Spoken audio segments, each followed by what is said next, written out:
Welcome back here at Goldberg. Today we're going to be talking about this really interesting study that's been making its rounds on the internet.com. This is from Pew Research, and it says a majority of young adults in the U.S. are living with their parents for the first time since the Great Depression. Other things they've done in the past, a boost in the number of those ages 25 to 34 with no college degrees living with parents, and then also 5 years ago that women were now, many of them, living with parents or relatives.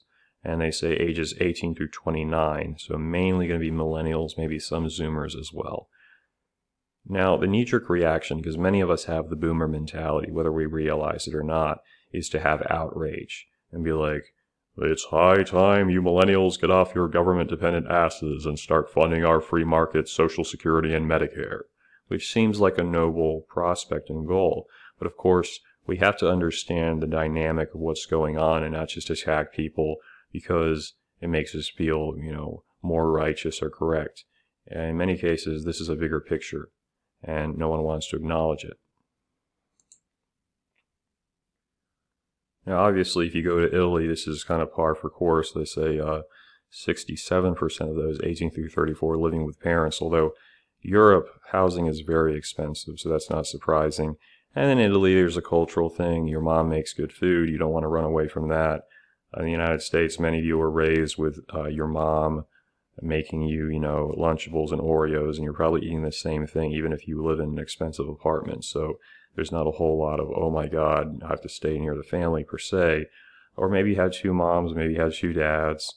Maybe one of your parents married a plush doll, and that's becoming really popular in the the online manosphere. So I try to include everyone. The point is that it's critical to recognize this is not just about, people being lazy.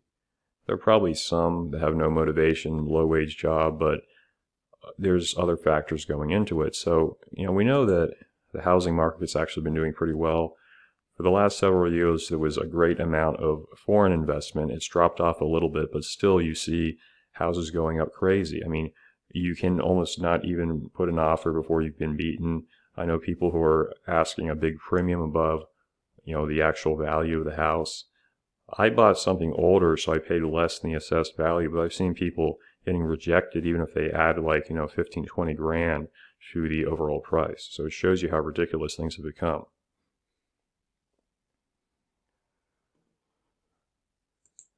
Now, I did buy a house last March, and it was a little bit unfortunate because I closed, and then 2 weeks later, the stock market really took a dump, so I didn't have as much money available to make money there. That was kind of upsetting. Home ownership is a lot of responsibility, which not everyone wants. I did buy an older house. I had to make some improvements. I'm still doing a lot of stuff myself around it, which you learn a great deal from, but it's taxing in terms of time, a little bit of money, not too much. And now I've got a tenant paying half of the mortgage, probably going to get another one this year. The point is, not everyone wants to do that. Not everyone has money to even make the down payment, which could be 20% or it could be 5%. It really depends on the bank. Not everyone wants to go through the process. It took me 6 months to find a house, and it's really enervating because sometimes you find what you want, but then it gets stolen by another bidder, or you need a special loan, and that particular real estate agent doesn't want to mess with it. So, there's a whole lot of it going in that is reason why people don't rush out and buy a house. Not to mention the fact they're very expensive to begin with. And of course, now you could say, well, what about renting? And that's true, but renting, I think I put in the book The Immortal Investor that it's gone up 64% over the last several decades. If you are spending, say, $1,700 a month on rent, or maybe even more, some of you are spending $2 grand a month on rent. That's a lot of money. And, it's just out the door. Whereas if you lived with your parents, maybe you throw them $500 a month, pay for groceries or whatnot, you're saving a lot more, and it gives you the opportunity to do things you otherwise couldn't. So maybe you can get closer to maxing out your retirement account, or you can pay down student debt. Now they're having this kind of debate. I'll actually skip ahead here just a second. Is Biden going to cancel the loans or not? This is from Forbes, and they're freaking out because they've got a bunch of financial backers who don't want to see student loans ended in the way that some of the more progressive people desire. But yeah, it is an issue. I said with rent, in rent, actually mortgages as well, you should be able to deduct it. Because some of the traditional arguments about housing, if I can find them here. So if you're more of a turtleneck leftist, you would say we need public housing for everyone. But many would say, no, people don't respect public housing. It becomes drug and crime infested. On the flip side, not so much the conservative right, but like the real traditional right, a guy like this would have said, just nationalize old banks and give people loans without interest. That way there's no slavery. You can just essentially, you can basically just sit down and start a family. You don't have to worry about paying all that extra interest.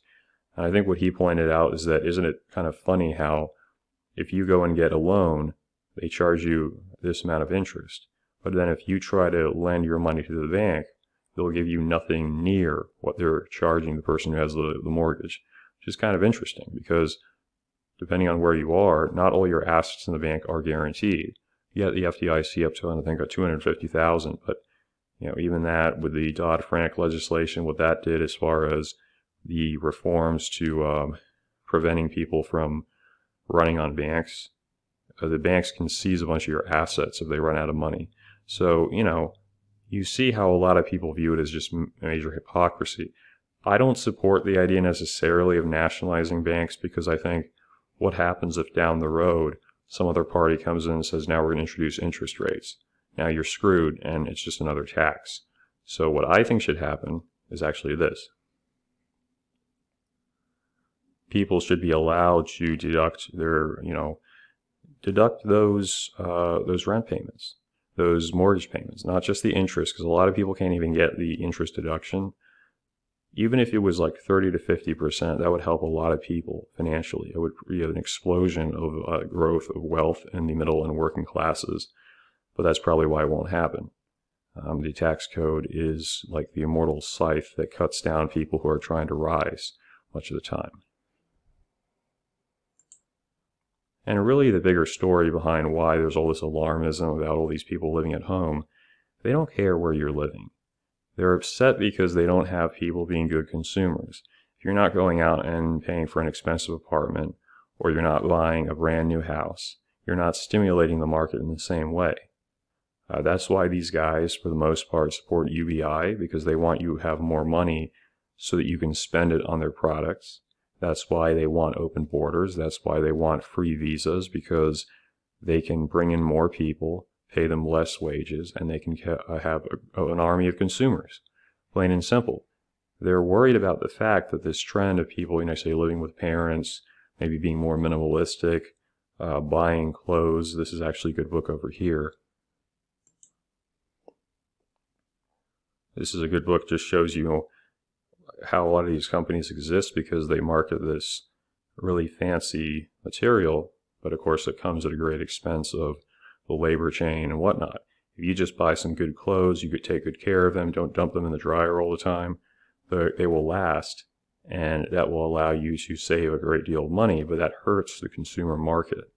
So that's why they're all upset. People living at home is an indication of people doing more with less, of them focusing on becoming financially free, eliminating debt, and actually maybe growing their wealth, not necessarily putting it back into the consumer economy all the time. That's really what it comes down to. That's why they're freaking out, and that's why I think you're going to see a bigger push to get people, you got to get out, you got to buy these overpriced houses or whatnot, when in reality may not be a good idea. And certainly spending $30,000 a year in rent, if you're not making like 10 times that, not a terribly good suggestion. Even if it means, oh yeah, you get to live in New York, yeah, but at what cost to your financial future?